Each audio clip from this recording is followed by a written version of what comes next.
Good morning. Welcome back to today's session where we will be discussing another very important play by Vijay Tendulkar called Ghashiram Kotwal, right, or the Constable Ghashiram.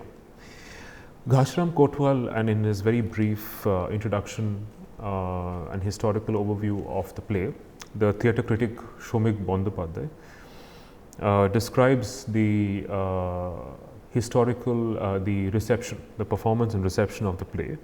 It was first performed in 1972, right, at the Bharatnatyam Mandir in Pune.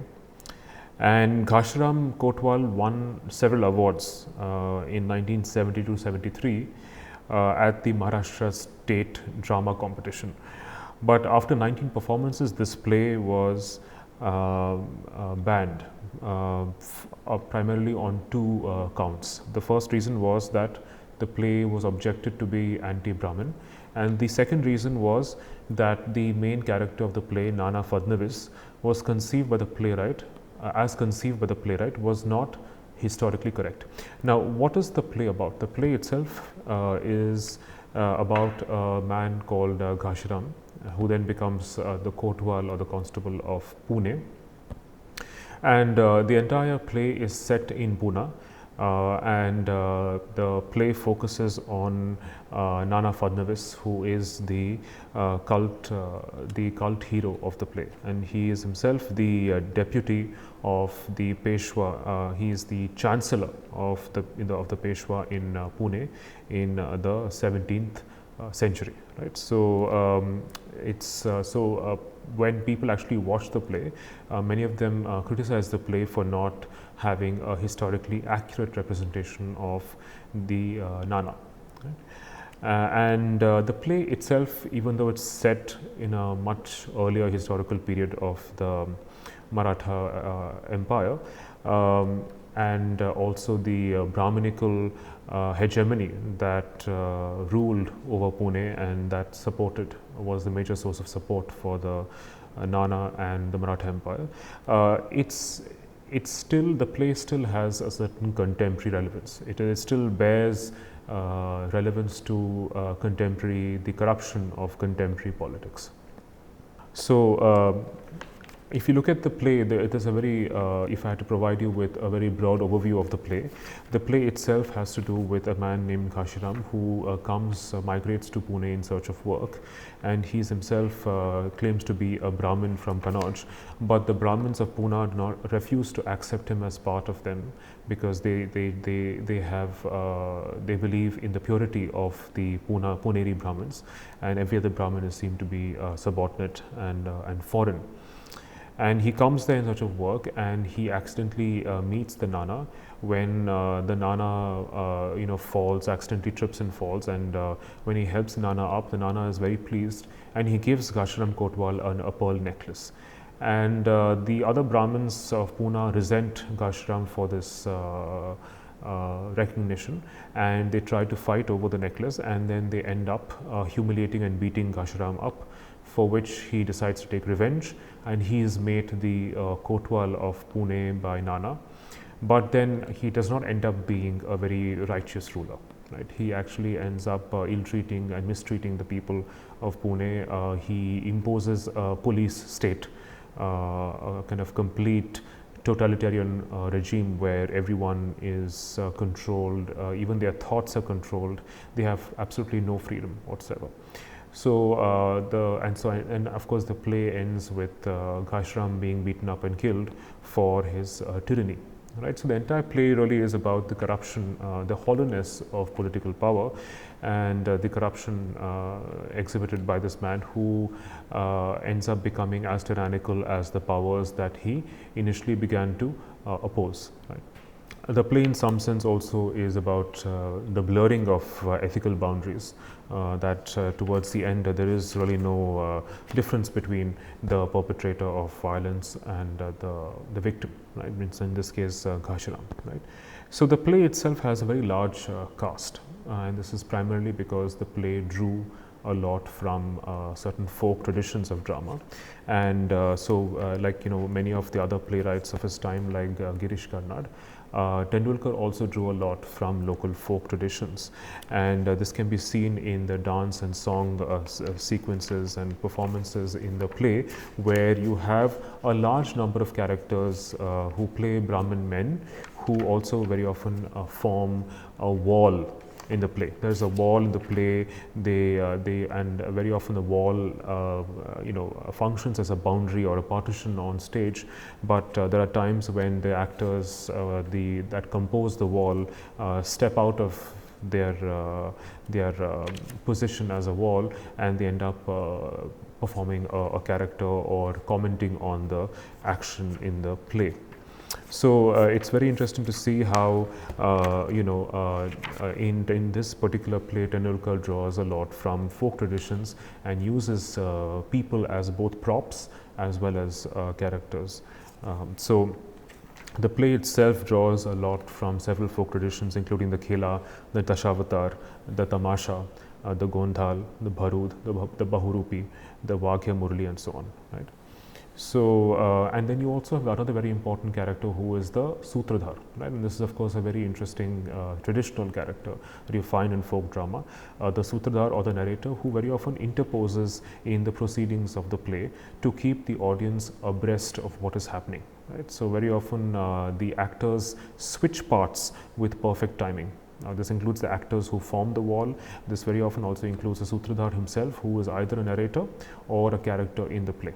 Right. So, the sutradhar or the narrator strings together, as the name sutradhar implies, he strings together the action of the play, he steps in and out of character, he keeps the play together. There's a touch of opera. This is Shomik Bandyopadhyay's quote. This is actually a production note to the play, where he says that a touch of opera with verse, music and prose fusing into one another in a strange, compelling alchemy. Right? The ballet, blending with traditional folk dances, sets the mood and tempo of the decadent and bawdy era. Right? So a lot of the play, in fact, has to be watched rather than just read. If you watch the play, especially if you went online and there are a couple of productions of Ghashiram Kotwal on YouTube, where you can actually see, you can visualize and imagine the ways in which these characters have dressed up, the way they perform, the way they form the wall, or they form props on one hand, and on the other also assume characters who come and comment on the action of the play. And this can be seen especially in the opening of the play, which again opens to which opens as an invocation to the Lord Ganesha. Right. So here's the first quote, beginning with Act 1, where there are 12 men standing in a line singing, right? And Ganapati himself comes in, right? And all the men who are standing on stage say they are swaying to and fro, and they say, Ganapati dances the Ganapati dance. Brahmins of Pune bow and trance. Pious Brahmins keep on dancing. Holy Ganapati, keep on dancing. Now let the drum beat. Now let the drum beat. Heaven, hell and earth complete. Heaven, hell and earth complete. Saraswati Devi, goddess of wisdom. After which Saraswati ends up entering. She enters dancing, and both Ganapati and Saraswati dance. Goddess of wisdom, wife of the Great One, Sri Ganaraya, image of good luck, even the mountains bow to your name. Play, Saraswati, goddess of music. Come, Lakshmi Devi, wife of the Great One, bow to the good God. Both of you dance. Then Lakshmi comes in and dances with the two. Sri Ganaraya, now you must bless us. All that we ask for, success for this play. Blessed image, Moria.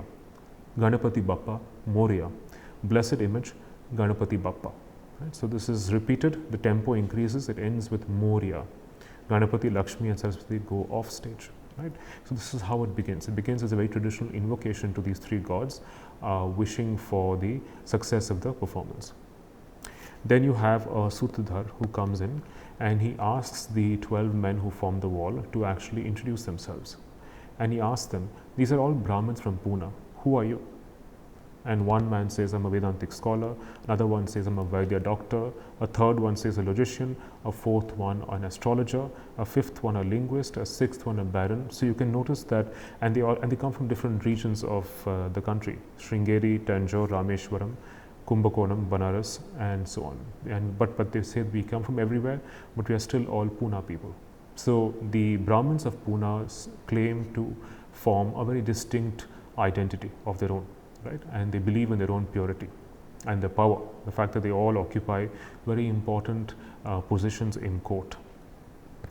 So this is how it begins, right? And you have a conversation between one of the Brahmins and the sutradhar, and the sutradhar is a very clever man who actually manages to weasel out some information from the Brahmins, and he realizes that they're all going to this place called the Bhavanakhani, or the Bhavanakhani is a an area where courtesans and girls dance and sing, and probably also an allusion to the brothels of Pune, the red light district. And although the Brahmins have been sworn to secrecy, they are unable to actually avoid or evade the sutradhar's clever and cunning machinations, and they end up confessing that they are actually going to see women dance at Bhavanakhani, right? And that, of course, is a complete irony because it goes against their own purity, their own ritual purity and superiority, right? So the Brahmin, of course, is tricked into confessing where he's going, and this is also a way of telling the audience of exposing the irony, the corruption of the Brahmins to the audience. There's also going to be a dance, right? And there's going to be a Lavani performance, an erotic love song, right, which is going to be performed. So the entire function of the sutradhar, right, and as long as this conversation is happening between the narrator and the Brahmins, you also have songs and being performed in the background. And so this is what the sutradhar has to say. He says that night comes, Pune Brahmins go to Bhavanakhani, they go to Bhavanakhani, they go to the cemetery, they go to the kirtan, they go to the temple, as they have done every day. The Brahmins go to Bhavanakhani. Ram Shiva Hari, Mukunda Murari, Radha Krishna Hari, the street of Bhavana became for a while the garden of Krishna. Right? So the Mathura of Krishna becomes a metaphor for the Bhavanakhani that is being thronged by Brahmins who have come to watch women perform lavanis, erotic dance performances for them, and that again exposes the irony, the corruption of these Brahmins, the hypocrisy of these Brahmins who claim to be extremely pure and superior, but at the same time indulge in these erotic performances. Right? Again, there's a refrain.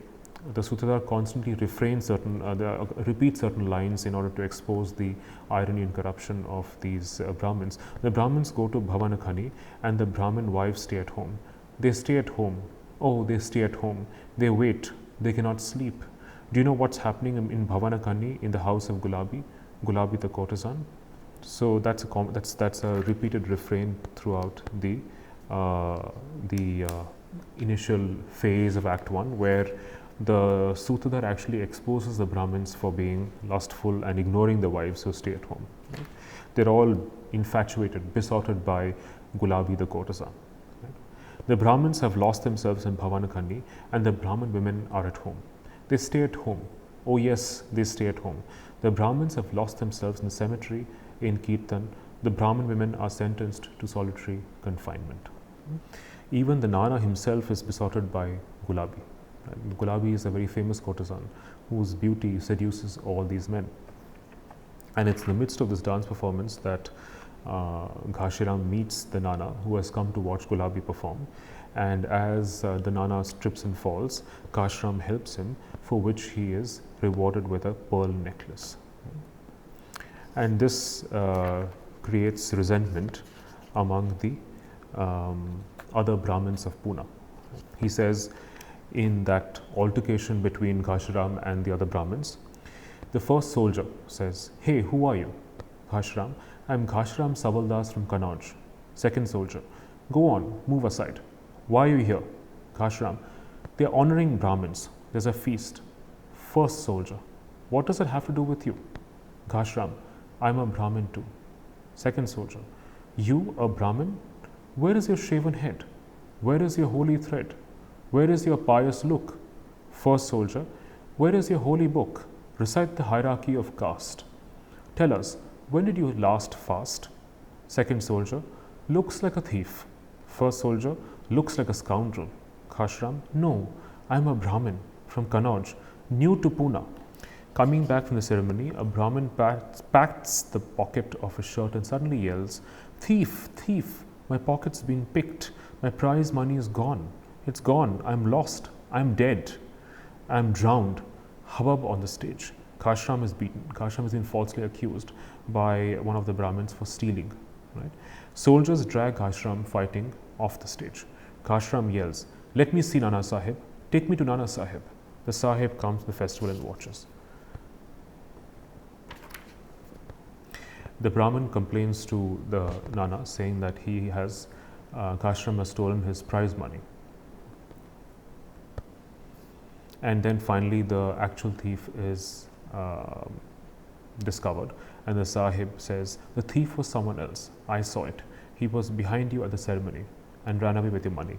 Poor fellow, well, take this. I'm sorry, this is not the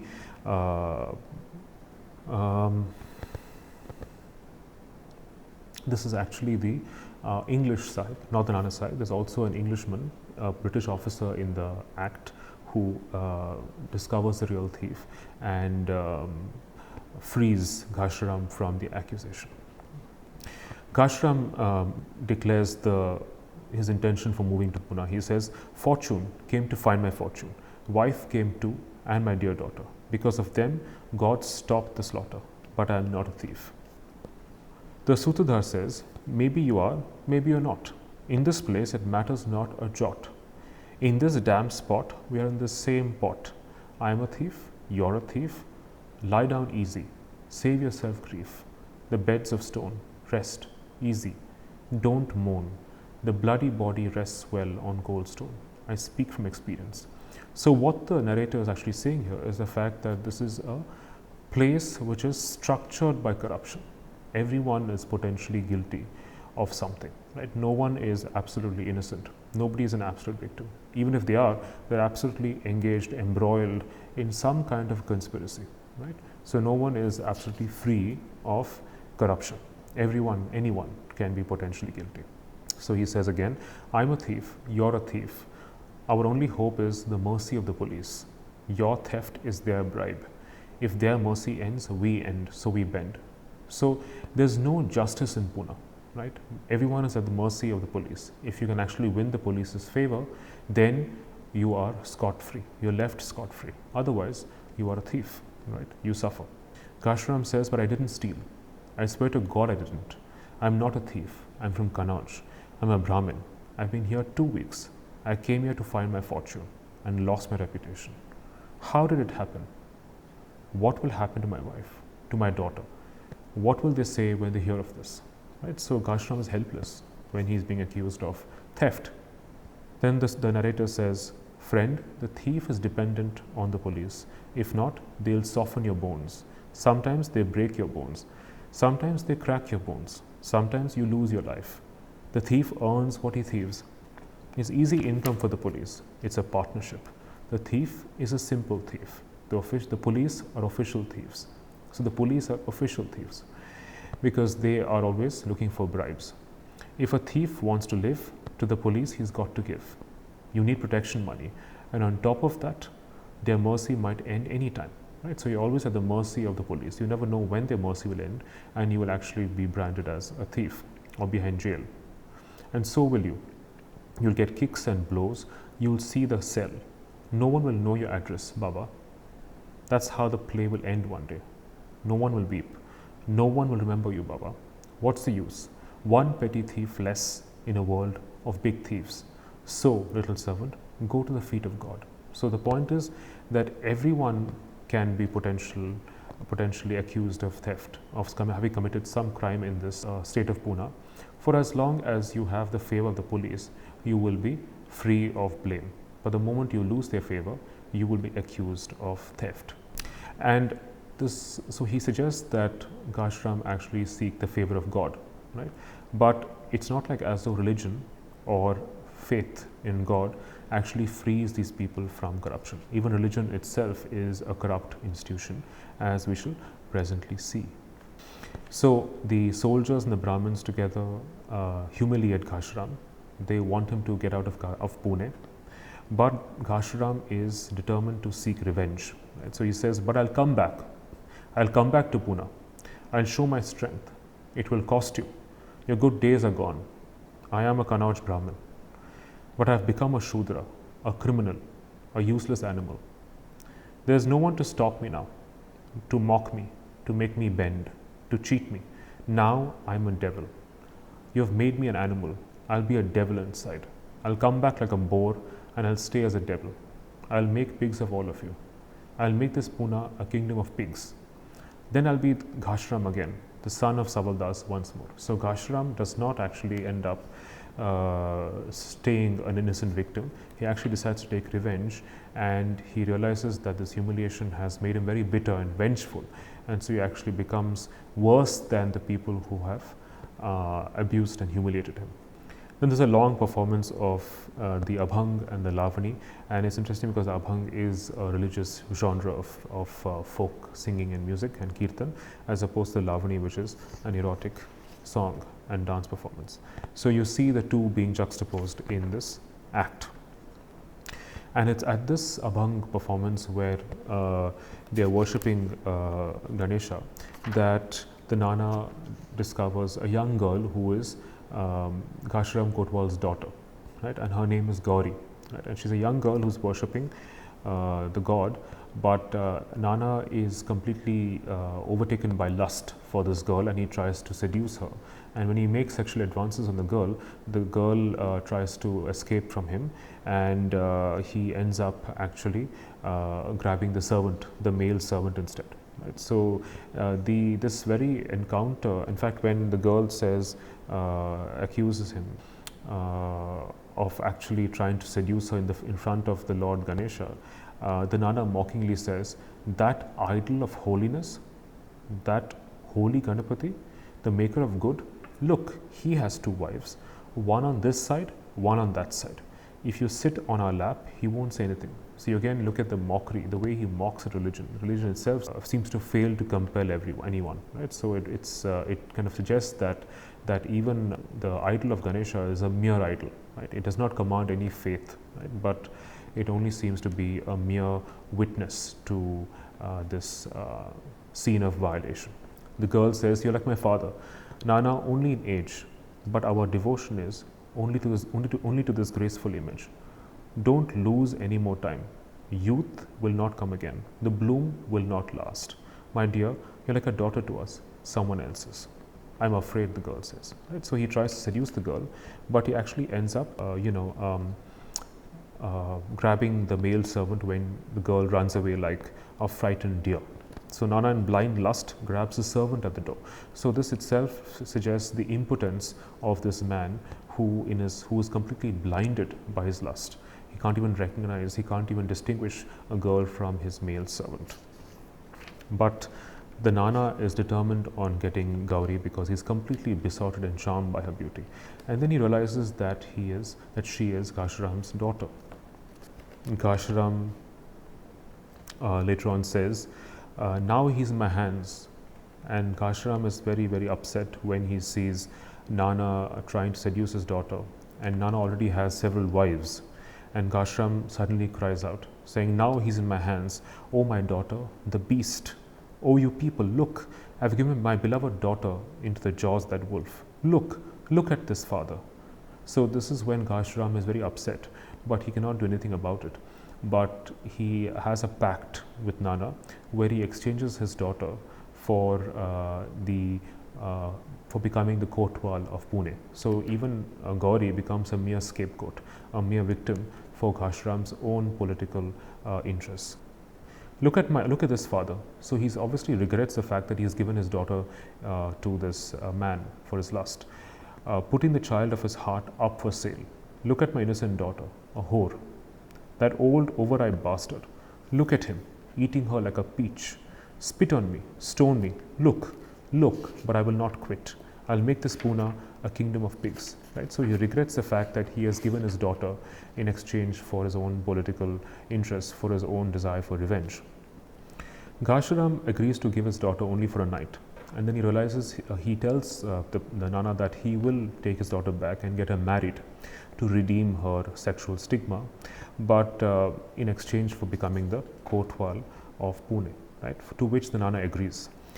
The Nana, towards the end of Act 1, says something very significant, which again bears relevance to the hollowness of political power. The fact the entire play is really about how the people, right, the people are unable to recognize the true source of power, right? It's all about the deputation of power. The entire play is about what it means to depute and delegate power to somebody else, but it's not like as though the people who have been deputed power with power are actually possess power, right? So he says, now the Nana says towards the end, when he agrees to make the Ghashiram the Kotwal, he says, "Go Ghashya, old bastard, we made you Kotwal. Raise hell if you wish, but you don't know the ways of this Nana. This time, there are 2 bullets in this gun. With the first one, we'll fell your luscious daughter. But with the second, we will make the city of Pune dance. Ghashya, child, you're a foreigner. I have put you on Pune's back. Why? As a counter check to all those conspirators. You'll not be able to join them. They'll never trust you even if you do." So the Nana actually wants to use Ghashiram Kotwal to keep the other powerful Brahmins of Pune at bay, because he knows that Ghashiram will never be entirely accepted by the Brahmins of Pune, because he's an outsider. He's a foreigner that they will not trust. So the Ghashiram is only a foil, he's only a veil for the Nana, who is himself a deputation of the Chhatrapati, the ruler of Pune. You will not be able to join them, they'll never trust you even if you do, because you're a stranger, you're an outsider. We just raised a dog at our door to the position of the Kotwal. We are your sole support. Oh, you're a bastard, Ghashya. Your manner would be more arrogant than that of the Chitpavan Brahmins. You'll manage the deference nicely. You'll create a court and a half. No worry about that. What will happen is that our misdeeds will be credited to your account. We do it. Our Kotwal pays for it. The opportunity comes in the shape of Ghashiram, and that luscious speech is at hand to be devoured by Nana. Excellent. Yes, Ghashya, be Kotwal. This Nana blesses you, right? What's the interesting, significant line in Nana's dialogue is that when he says, what will happen is that our misdeeds will be credited to your account, right? So you will be responsible for the misdeeds that we are committing. You are just a puppet in the hands of the Nana, right? You don't wield any real power. You think you do, but you're just a puppet to which I pull the strings, right? So you're just a deputation of my own power. So, but nobody in the play is actually able to identify the real source of power. They're only actually contending with these deputations of power, right? Even Ghashiram himself believes that he is the most powerful in the play, but he's not, because towards the end, even he's stripped of power. Even he's betrayed by the Nana. His daughter also is killed, right? She never comes back. And he is himself killed by the other Brahmins and the soldiers of the Nana towards the end of Act 2. And in the beginning of Act 1, you look at how Ghashiram has actually converted the entire state of Pune into a police state where no one has the freedom to do anything. Everyone is being persecuted for the smallest act of theirs, right? So the narrator again intervenes here to describe to the audience the piteous, merciless state of Pune and Ghashiram Kotwal's tyrannical rule. So here you look at how Ghashiram again has reinstated certain rules that, for example, prevent someone from eating with a lower caste person. That becomes a crime, right? Someone who commits adultery is punished, right? Someone who consumes alcohol or liquor is again being punished, right? So the sutradhar says, Ghashiram Kotwal says, to kill a pig, to do an abortion, to be a pimp, to commit a misdemeanor, to steal, to live with one's divorced wife, to remarry if one's husband is alive, to hide one's caste, to use counterfeit coins, to commit suicide without a permit is a sin. A good woman may not prostitute herself. A Brahmin may not sing without a permit. Right. So it's completely, all of Ghashiram's rules and regulations completely forbid all these things. To be a pimp, to create any kind of social and moral misdemeanor, right? You can't even commit suicide without a permit. Everyone stays at home. People are actually even scared to occupy the streets of the town because they're scared that they may be punished. The prostitutes' lane, even prostitution has been banned. The prostitutes' lane was desolate. The chasing of women was halted. Pimps turned into beggars. Counterfeit coins were worthless. So all forms of corruption, right, are completely banned. This also includes prostitution. This also includes counterfeit coins. This includes divorce. This includes adultery. This includes hiding one's caste. Right? So it's a proper regulation of a police state. So several instances in the beginning of Act 2 where you have Ghashiram going to every house and trying to find out if anybody is responsible of any crime. So he very often persecutes, interrogates men who may have committed adultery or who may have tried to divorce their wives, who probably consume alcohol, who visit prostitutes. Very often he also asks for proof of marriage. He is not sure if a man and a woman who are actually cohabiting or living together are actually married. So he wants proof of marriage. And the commentator, the narrator, often comments on the source of Ghashiram's power. Behind Ghashiram Kotwal is Nana's power. If you lay a hand on Ghashiram, Nana will smash you. If you don't, then Ghashiram will get you anyway. Right? So this is what he says. And the Ghashiram himself says, if anyone is seen throwing powder at anyone but his wife, bind his hands. Morality must be protected. Take away the Brahmins who are having too good a time. Just a little fun without any vulgarity is all right. Keep a sharp ear out. Keep a sharp eye out. Demand permits. You have permits for everything. Moral permits. You need to have a moral sanction for anything that you do. Ghashiram is very proud when he has managed to quash the Brahminical power of Pune. He says, I've got the Kotwali and I've got Pune straightened out. All these hard, proud Brahmins are soft as cotton now. No one dares to look Ghashiram straight in the eye.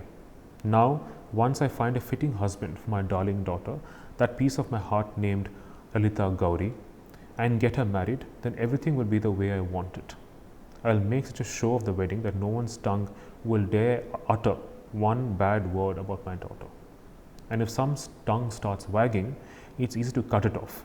Now first, I look for a bridegroom. It's easy to find a bridegroom when one has money, jewels and respect.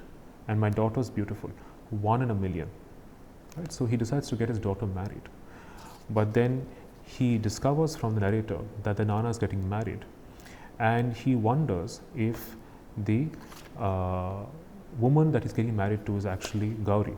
But Gauri is nowhere to be found. Right? So we realize that Gauri is actually missing, and later we discover that she's actually been killed. The commentator, the sutradhar, the narrator says, my Nana's wedding, the bride's a young one. My Nana's wedding, a tender blossoming bride, a slender willowy bride, a shy lily white bride, a just this year ripened bride. My Nana's wedding. So we all imagine that it might be Gauri, but it's not. The guests arrive, the pavilion rises, the jewels are brought. With all due ceremony, the trumpets sound, my Nana's wedding, just ripe this year. My Nana's wedding. Let's go to the wedding. Let's go to the wedding. Let's go to the wedding. Sakubai, Salubai, Kalubai, Saibai. Let's go to the wedding. The Peshwa's chief minister, still young enough to marry. His mustache has turned grey, but not all his teeth are gone. Not all of them are gone. He's got 6 wives. Look, that's not enough. So he's got a new one. She needs a companion. So Sakubai, Salubai, Kalubai, Saibai. Let's go to the wedding. Right? So this is the common refrain of the narrator just before the Nana's wedding to another young girl. And Ghashiram is desperate. He wants to know what happened to his daughter. And so he goes and asks the Nana what happened to his daughter. And then the Nana is absolutely indifferent. He says she might be, although initially he's startled and scared to see Ghashiram, but then he's very indifferent and he says, she might be anywhere. I haven't seen her. I was busy with the wedding. So he's absolutely indifferent. And then Ghashiram realizes that she has been murdered. And the Nana says she went to Chandra, the midwife, right? And here there's an impression that perhaps the daughter has been impregnated by the Nana. So he goes to Chandra, right? And Chandra does not know what happened to Gauri, and he realizes that Nana is the one who is responsible for Gauri's death. But even at this point, when Ghashiram is remorseful and he laments the loss of his daughter, he's unable to actually resist the Nana's power. Nana says, "Are you mad, you fool, Ghashya child? These hands have never killed even an insect. In these hands is only the flute of Lord Krishna, which made the gopis forget hunger and thirst. And you should think before you accuse the Peshwa's chief minister. Are you thinking clearly, Ghashya? To whom do you speak with such insubordination? The Peshwa's chief minister stands before you, Ghashya." Right? So Ghashiram is unable to resist, is unable to actually argue or fight with Nana, because he realizes that the Nana is the deputy of the Peshwa. And what's interesting is the Peshwa actually never appears in the play. He remains this absolutely anonymous but all-pervasive source of power, which is only embodied in the form of the Nana.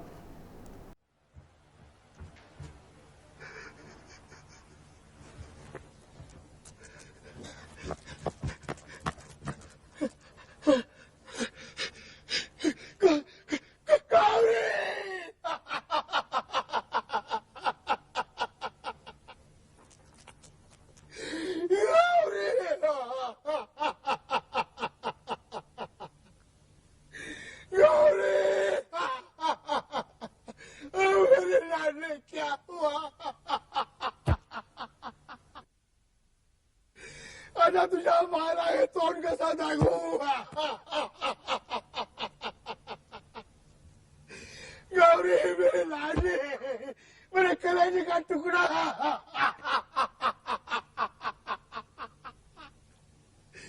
Gauri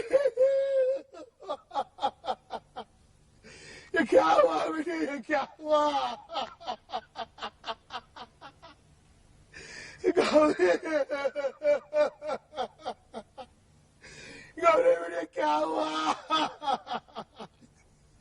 नहीं क्या क्या क्या मैंने नहीं नहीं नहीं नहीं मैंने नहीं किया ये सब शैतान नाना ने किया है शैतान नाना आओ मेरे सामने आओ गौरी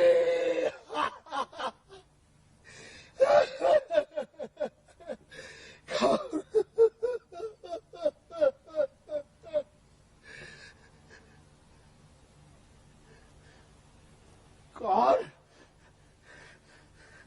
नाना साहब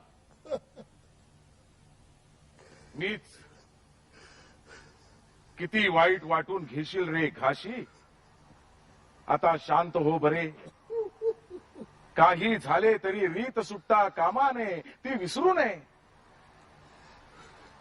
कुणासमोर उभा आहेस प्रथम मुजरा करावा कर बरे मुजरा कर शाबास तुझी स्वामी निष्ठा कळते आम्हास आमच्या कृपेने कोतवाल पदावर चढलास आनंदच वाटतो आम्हास तुझ्यावरील प्रसंग आम्हास समजतो घाशी लेकिन नाना साहब ये तुमने क्या किया अरे हा तुझा भ्रम दुसरे काय घडवणारा तो वरचा सर्व भरचा आपण निमित्त मात्र बस दुसरे काय बैस घाशी आम्ही तुझे सांत्वन करतो तुम हमको फंसाते हो नाना साहब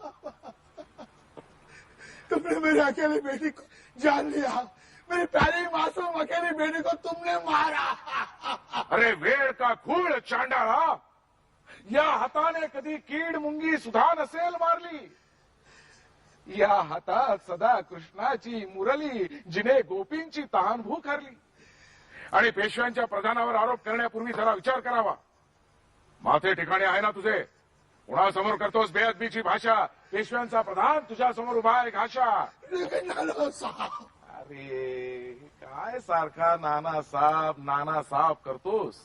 ह? झाले गेले जाऊया विसरून, गंगेत गेले मिसळून. गतम न शोच्यम वेदच म्हणाले आहेत. शेवटी आपण तरी कुठे राहणार आहोत बाबा? आपण सुद्धा सगळे जाणार आहोत. हा देह म्हणजे माती आहे, माती नाही शाश्वती. जो आला तो जाणार शेवटी, राख उरणार चार चिंती. मेरी बेटी ती होती हा देखील भ्रम, ही माया जळणार ही काया. गौरी नाही ही सुद्धा माया. मरण सुद्धा मिथ्या आहे घाशा, जीवन सुद्धा मिथ्या आहे. कुणी नाही कुणाचे, नाही कुणी कुणाची बेटी, नाही कुणी कुणाचा बाप. शेवटी आपले आप. जगणे म्हणजे नाटक 4 दिवसांचे. आपण आपले कर्म करीत राहायचे. मी प्रधान तू कोतवाल, पाळावी आपापली चाल, हे आपले कर्म. तर जा आता कामात जा. फार मोठी जोखीम आहे बाबा तुझ्यावर. अवघ्या पुण्याची जिम्मेदारी तुझ्या एकट्यावर घाशी. आम्ही खुश आहोत निहायत तुझ्यावर. तर जा आता कामात जा. आम्हीही जातो. जाण्यापूर्वी मुजरा करण्यास तेवढा चुकू नकोस. आणि हो, झाले त्याबद्दल नको गवगवा उगाच. झाले ते झाले, कळू नये जगास. तुझी आबरू ती आमची आबरू, तुझा आप तर आमचा रुबाब. पेशव्यांच्या कोतवालाबद्दल कोणी बोलणे भलते सलते म्हणजे अभ्रमण्य मस्ते. तेव्हा कुठे वाच्यता होईल याची चोख खबरदारी घेतली जावी. कोणी लागले बोलू, नको मागे पुढे पाहू. छाट शिर नको उशीर. पेशव्यांच्या कानी काही घालीत नाही ही जिम्मेदारी आमची. तर जा आता कामात जा. राहिला केलास घोटाळा, मुजरा राहिला चांडाळा. शाबास असावे चोख, असा कसा रे तू बिंडोक. जा.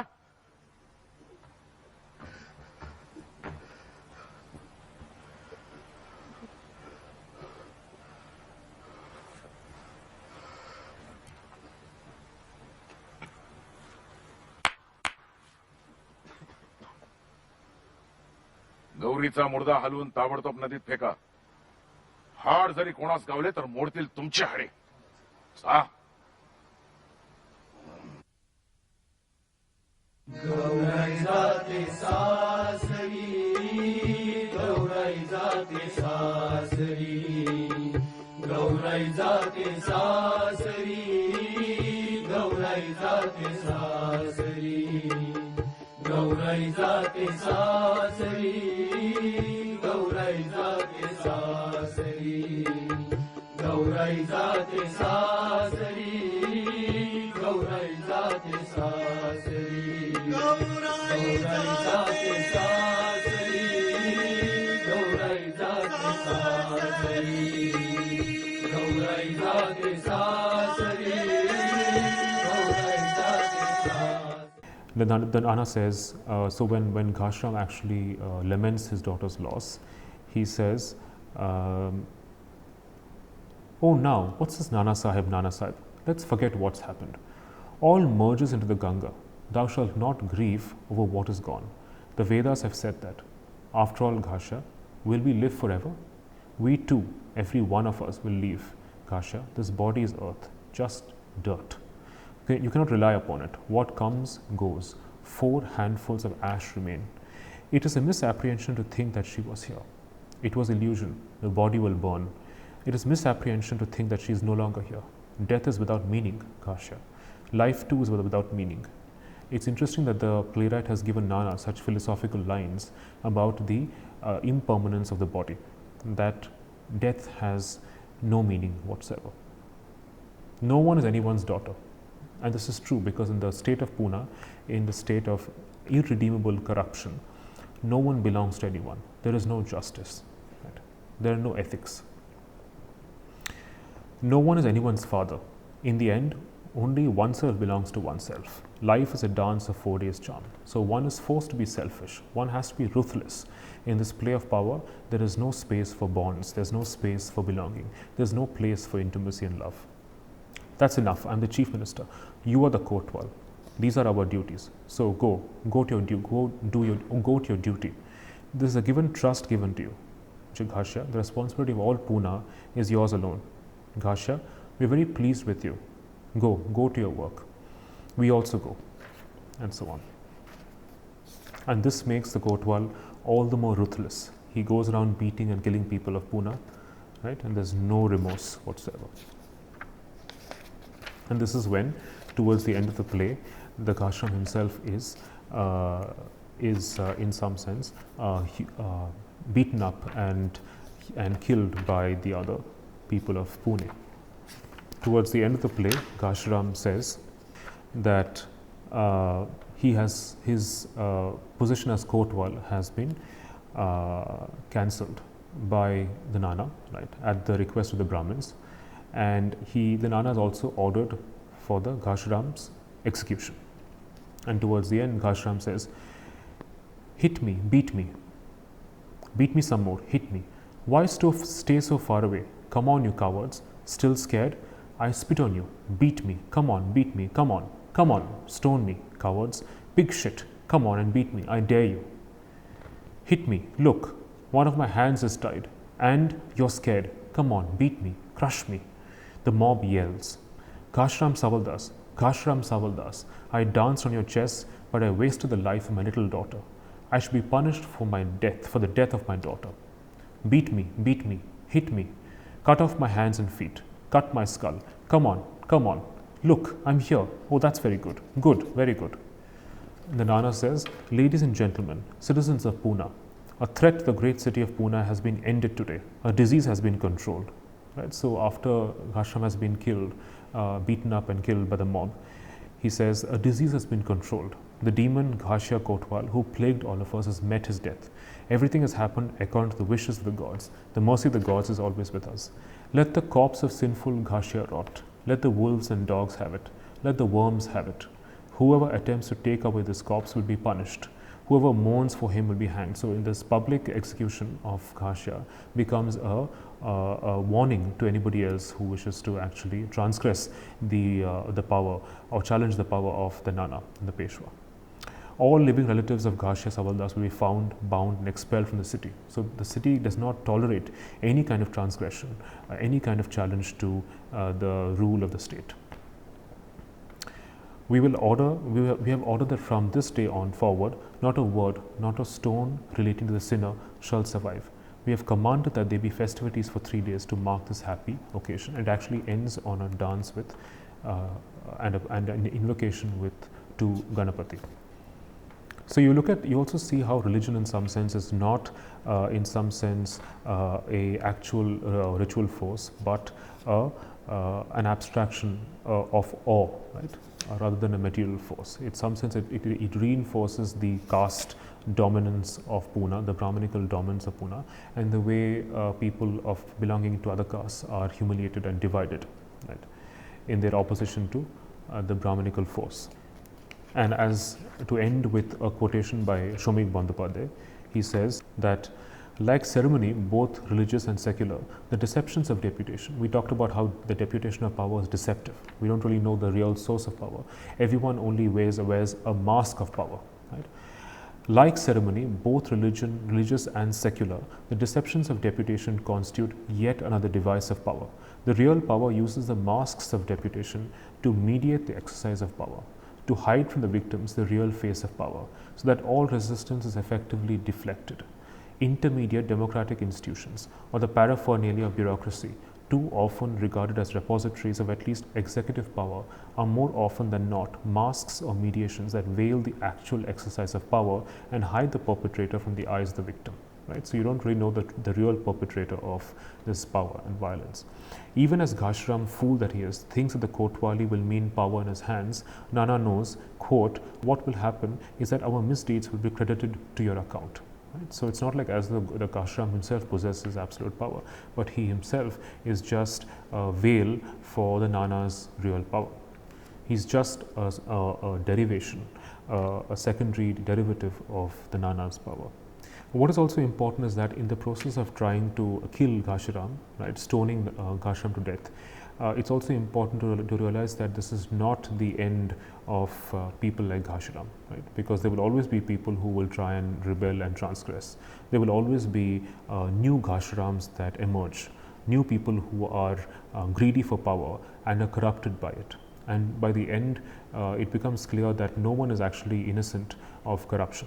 Anyone who actually acquires power becomes corrupt and becomes more tyrannical than the people they oppose. Right? So, in some sense, this play is a very contemporary commentary on the corrupting effects and impact of power, of certain institutional forms of power, like the court, like the police, or like religion, right? The priesthood. Right. So it's very clear that this play, in the world of this play, no one is redeemed or redeemable, because it's a ruthless pursuit of power, and everyone becomes a mere deputation of power, right? And assume or believe that they actually possess power, but no one does, right? It's a structure. It's a complete structure of power where everyone believes that they possess power, but they're just mere deputies of power, and everyone is deceived into thinking that they actually possess power. So so anyone who is a victim of this structural problem of power and corruption becomes more tyrannical than the structure that they oppose. So they actually draw from the structure that itself, and they end up becoming more tyrannical than the structure itself. So they forget to realize that they're actually a product of the very structure, of the very forces that they oppose. Thank you.